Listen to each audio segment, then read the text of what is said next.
adalah dunia yang kita semua kenali, sebuah planet yang dibahagikan kepada beratus-ratus negara. Setiap satunya ingin membangun ke tahap yang tertinggi untuk rakyatnya. Tanpa mengira situasi bekalan tenaga, semua negara sedar bahawa ekonomi perindustrian moden amat bergantung kepada minyak. Apabila anda melihat dunia dari segi sumber-sumber minyak, maka ia akan kelihatan berbeza-beza. Minyak adalah sumber yang terhad dan lama-kelamaan bekalannya akan habis. Walaupun bekalan minyak dunia belum habis, negara-negara di dunia kini sedang mencari bahan api sebagai ganti yang boleh membakar dengan lebih bersih, membekalkan molekul-molekul hidrokarbon untuk pembuatan bahan-bahan moden dan bahan api yang kurang memberi kesan kepada persekitaran. Apabila kita melihat dunia dari segi sumber gas asli, ia kelihatan berbeza.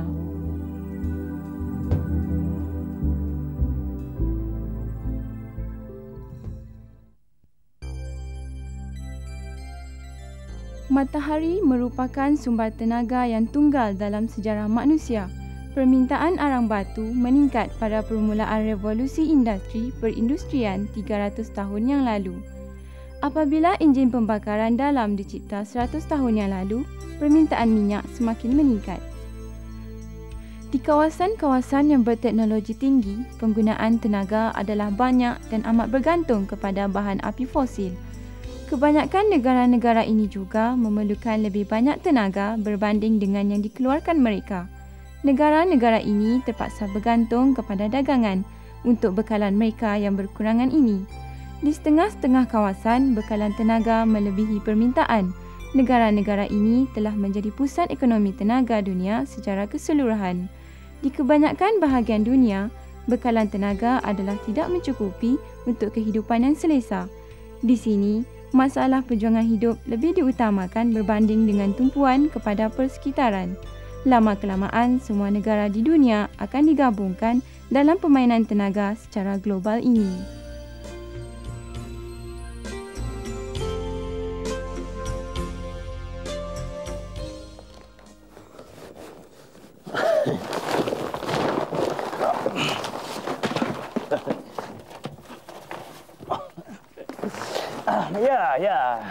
Hello. Ya, selamat sejahtera ya. Saya ingin membuat satu pengumuman bagi pihak-pihak rakan saya di Institut Persidangan Pseudosains dan Hyperbola. Saya ingin mengumumkan bahawa kita telah menjumpai suatu sumber untuk tenaga ya, suatu sumber baru yang lebih bertenaga dan lebih banyak menandingi semua sumber-sumber yang lain, termasuk matahari.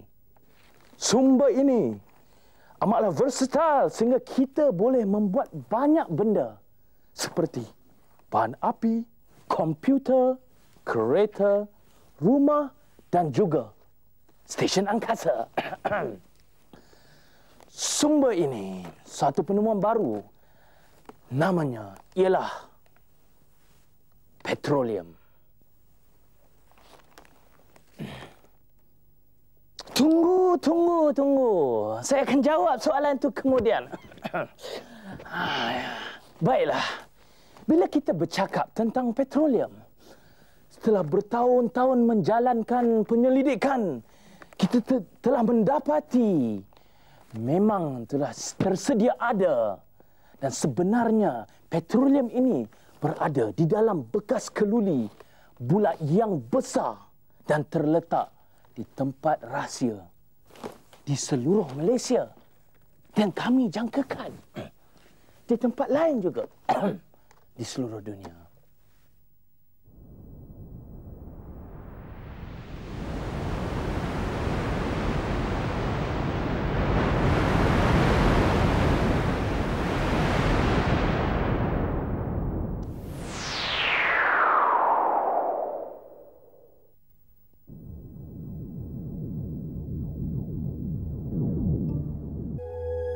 Lima bilion tahun dahulu, gelombang kejutan daripada ledakan supernova memampatkan awan gas hidrogen dan debu untuk membentuk bintang yang kita panggil matahari. 4.5 bilion tahun dahulu, bumi menyejuk secara perlahan-lahan dan membentuk suatu struktur berlapis dengan kerak yang nipis lagi rapuh, meliputi magma yang teras logam cecair yang panas.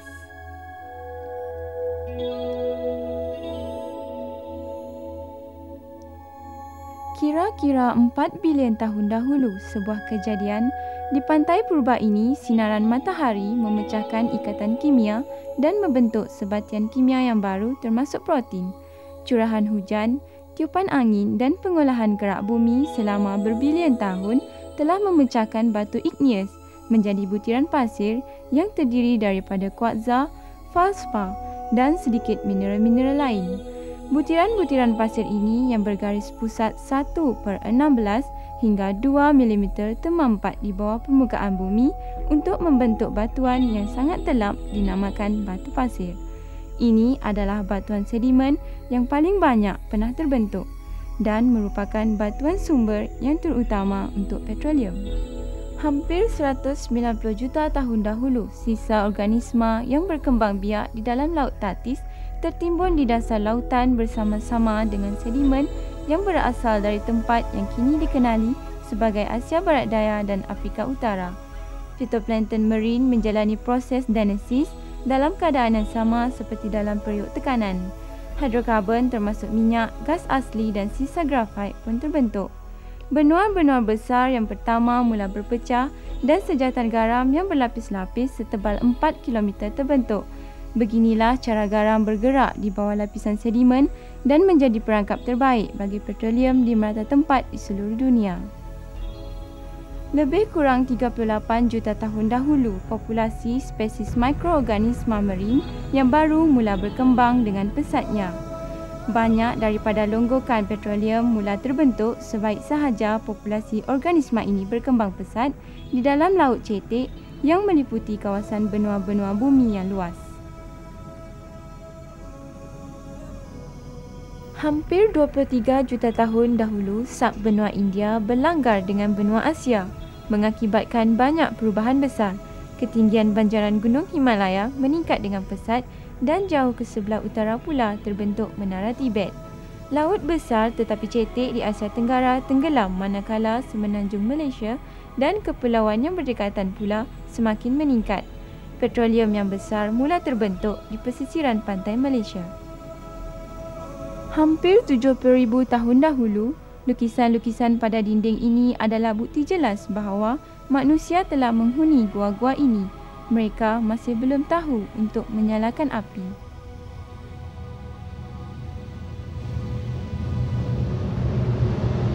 Tunggu sebentar. Anda kata beberapa lapisan batu dan beberapa jalur alga terlekat di dasar laut untuk beberapa tahun dan itulah petroleum.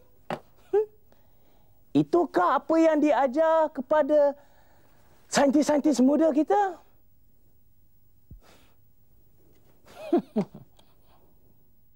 Sekarang anda dibawa menuju ke arah zaman silam. Bila nadi anda berdenyut sekali, bayangkanlah anda pergi 1 tahun ke belakang. Manusia membuat sebanyak 86,000 denyutan nadi sehari. Dalam satu hari, anda berada 86,000 tahun yang silam. 7 hari, anda akan berada pada 600,000 tahun yang silam. 12 hari, anda berada 1 juta tahun. 1 bulan, anda berada 2.5 juta tahun.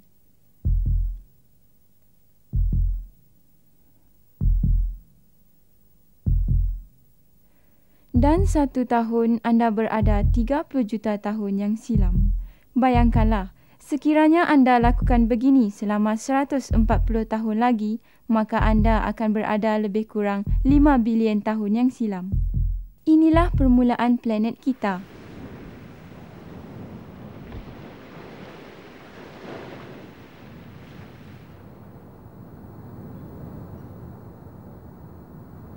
Jadi, setiap peristiwa yang berlaku sama ada kewujudan kehidupan, pengaruh angin dan air yang berterusan, evolusi atmosfera, pembentukan lautan dan benua, kesemuanya menyumbang kepada pembentukan petroleum yang kita gunakan hari ini.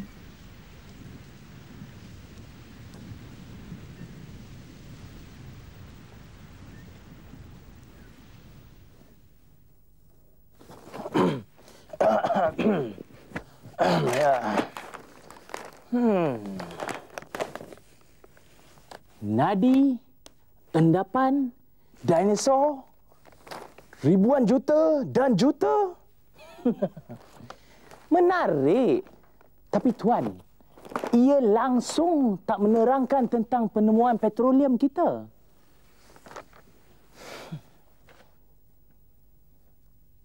Saya masih tak faham. Kalau petroleum itu tertanam dalam tanah, macam mana kita nak terangkan kewujudan petroleum di permukaan? Sebagaimana kita di institusi telah temui. Dan anda panggil diri anda sebagai saintis? Pira.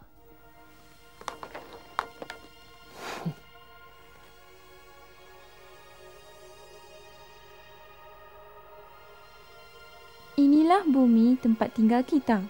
Tahukah anda bahawa bumi kita sebenarnya bermagnet?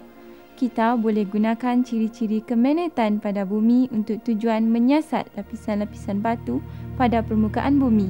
Setiap jenis batu mempunyai ciri kemagnetan yang berbeza.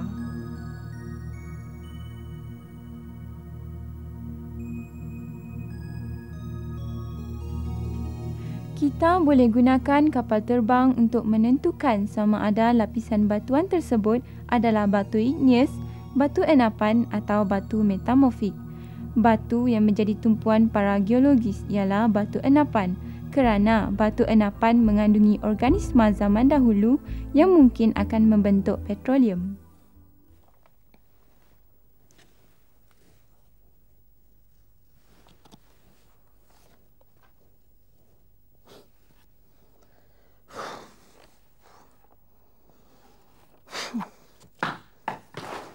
Mustahil. Mana boleh cari minyak guna magnet? Tentu ada cara lain. Kita boleh menetapkan imej lapisan batuan yang wujud di sub-batuan bawah tanah dengan tepat menerusi kajian seismik. Pada mulanya, kita wujudkan gelombang dengan tekanan dan kemudian merakam gelombang yang diterima oleh beberapa buah kiafon. Dengan menyukat masa yang diambil oleh gelombang untuk menembusi batuan, kita dapat menentukan kedalaman pelbagai lapisan batuan itu dan juga ketumpatannya. Perhatilah bahawa gelombang bukan sahaja terpantul di sempadan-sempadan lapisan batuan, tetapi juga terpesong setiap kali ia menembusi lapisan batu itu. Data yang dirakam dalam pita medan atau field tape adalah terlalu kompleks untuk difahami tanpa bantuan superkomputer. Profil seismik daripada superkomputer ini kita gabungkan untuk menjadi peta kontur seperti ini. Peta ini memperlihatkan pandangan pelan daripada permukaan atas suatu lapisan. Batuan sedimen poros yang anda nampak ini mungkin mengandungi petroleum. Petroleum wujud di lautan apabila organisma yang tinggal di laut dan mati berjuta-juta tahun dahulu tertimbus oleh lodak dan pasir di dasar laut. Bakteria, proses kimia, haba dan berat sedimen di sebelah atas telah memecahkan molekul-molekul organisma tersebut. Apabila sedimen terus tenggelam dan terbenam lebih jauh ke bawah, haba dan tekanan tambahan secara perlahan-lahan memampatkan sedimen dan menerusi tindak balas kimia, lodak, cengkerang dan jasad organisma yang mengecut tadi berubah menjadi batuan sedimen yang dinamakan batu lumpur. Selepas berjuta-juta tahun, kompleks molekul-molekul karbon dan hidrogen petroleum pun terbentuk. Molekul-molekul ini kemudiannya berhijrah dan terperangkap dalam pori dan rongga takungan batuan itu.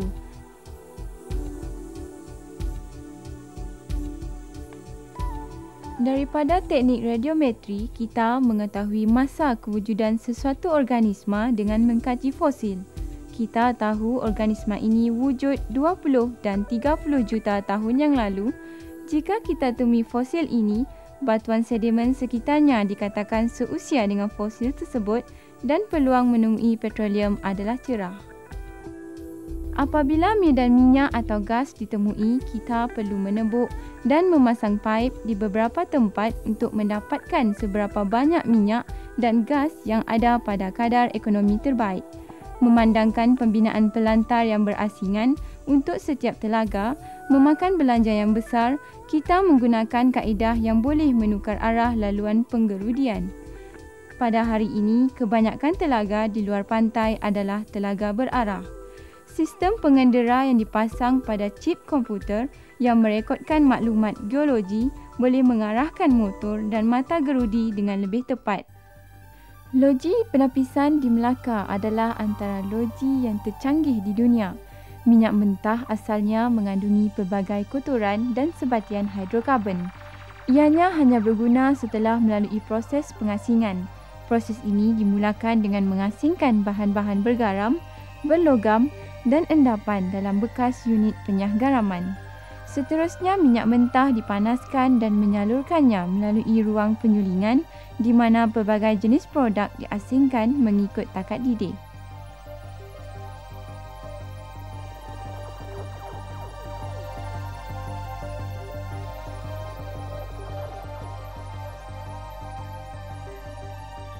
Minyak tanah, diesel dan GPC adalah produk yang terhasil dan dapat digunakan terus. Pemprosesan dan peningkatan kualiti nafta dilakukan untuk mendapatkan platformat iaitu komponen utama gasolin. Gasolin adalah minyak yang digunakan oleh kenderaan bermotor. Haba dan sebatian logam-logam tertentu kemudiannya digunakan sebagai pemangkin untuk memecahkan molekul-molekul hidrokarbon. Proses pemecahan atau cracking ini dapat menghasilkan lebih banyak GPC, minyak tanah, diesel dan nafta. Di loji penapisan inilah bahan mentah yang tidak boleh digunakan pada asalnya kini bertukar menjadi produk yang kita gunakan seharian. Ya. Soalan yang pertama, adakah benar bumi kita akan kehabisan petroleum? Dan berapa banyak lagikah yang masih tinggal? Memang betul. Saya tahu. Sebab itulah kamu semua tidak boleh mempermainkan semua peluang saya.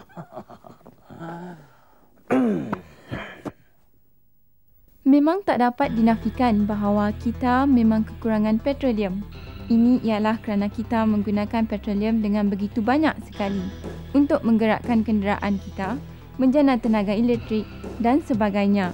Sebenarnya kita menggunakan petroleum lebih cepat daripada bumi kita dapat membentuknya.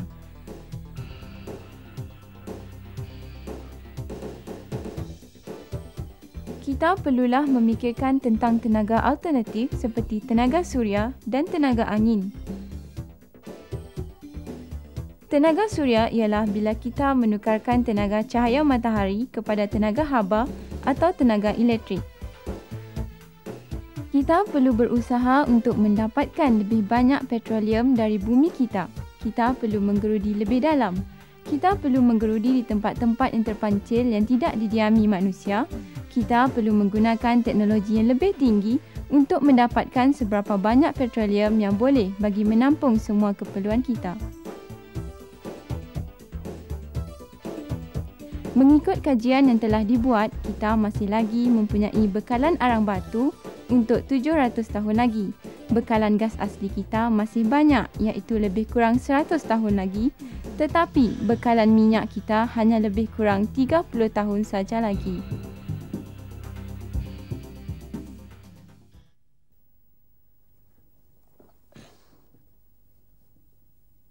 Soalan yang seterusnya.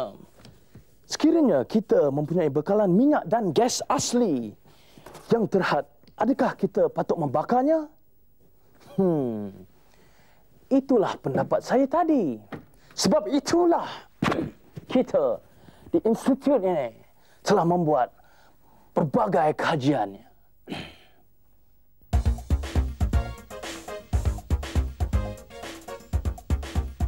Petroleum merupakan satu komoditi yang sangat berharga. Oleh itu, kita perlu memperluaskan nilainya dengan menukarkannya kepada produk-produk yang kita perlukan setiap hari. Petroleum merupakan asas kepada bahan seperti polyester untuk industri tekstil, plastik, cat, pelekat, pencuci, kosmetik serta beratus-ratus produk lain. Industri petrokimia merupakan sebahagian daripada wawasan 2020 dan sebahagian daripada masa depan kamu semua sebagai saintis dan jurutera. Soalan yang terakhir ialah bagaimana dengan alam sekitar?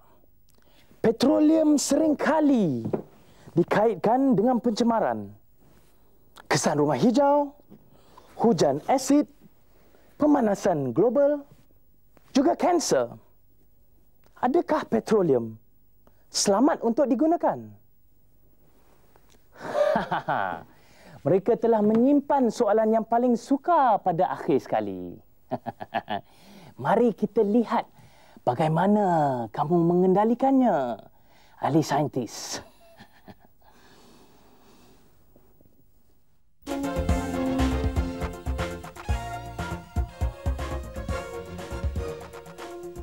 Memang tidak dinafikan penggunaan petroleum sememangnya merosakkan persekitaran, tetapi kita telah memikirkan tentang cara untuk menyelesaikan masalah ini.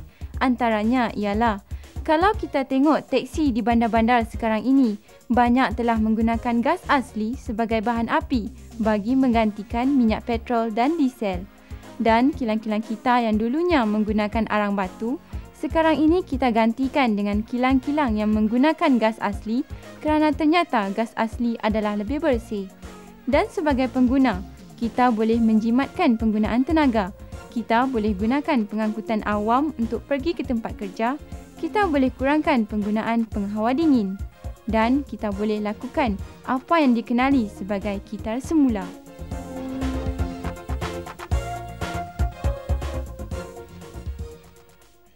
Ya, terima kasih. Ya, memang benar. Kita di institut ini memang berdedikasi untuk... nanti sekejap. Tunggu sebentar, terima kasih. Terima kasih.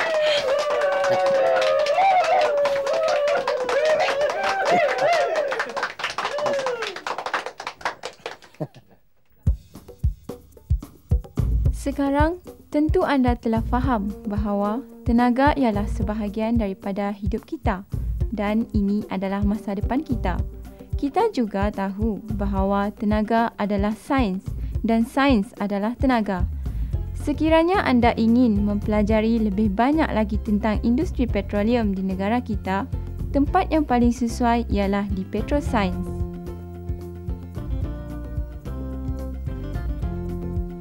Petroscience ialah galeri sains petroleum yang menceritakan tentang sains dan teknologi industri petroleum dalam cara yang menyeronokkan. Konsep dan kandungannya berkisar tentang sains petroleum secara khusus yang juga meliputi semua sains am. Petroscience terletak dalam bangunan yang tertinggi di dunia iaitu Menara Berkembar Petronas di tengah-tengah Bandaraya Kuala Lumpur.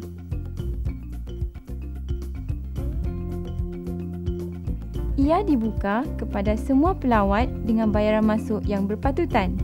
Laluan masuk ke Petroscience adalah melalui Aras 4 Suria KLCC, pusat membeli belah terbesar dan terbaru di bandaraya ini.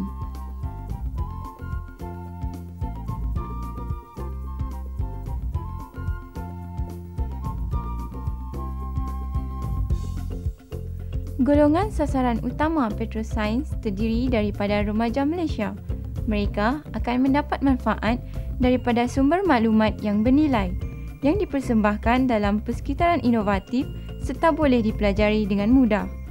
Pusat ini juga dibina untuk semua rakyat Malaysia yang boleh menyaksikan barang pameran yang memperlihatkan keajaiban sains dan teknologi yang berkaitan dengan industri petroleum. Pelawat asing ke Petroscience pula akan dapat mempelajari tentang sumber kekayaan Malaysia serta menghargai keteguhan, kepintaran dan semangat suka meneroka di kalangan rakyatnya.